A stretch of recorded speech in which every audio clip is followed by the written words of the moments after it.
એક ભારત ન્યૂઝમાં આપનું હાર્દિક સ્વાગત છે। વાવ થરાદ જિલ્લાના ભુડિયા ગામે 11મુખી હનુમાન ધામ ખાતે વિશ્વ કલ્યાણ અર્થે સતત 228મો સુંદરકાંડ પાઠ થયો।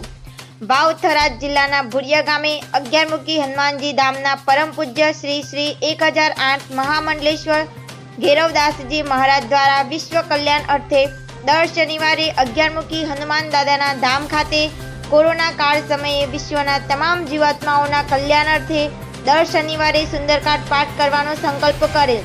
મહામંડલેશ્વર શ્રી ઘેરવદાસજી મહારાજ દ્વારા આ સ્થાન પર લોક સહયોગથી 1,25,000 હનુમાન ચાલીસા પાઠ કરવાનો સંકલ્પ કરેલ છે। રિપોર્ટર નરસિંહભાઈ દવે, લુવાના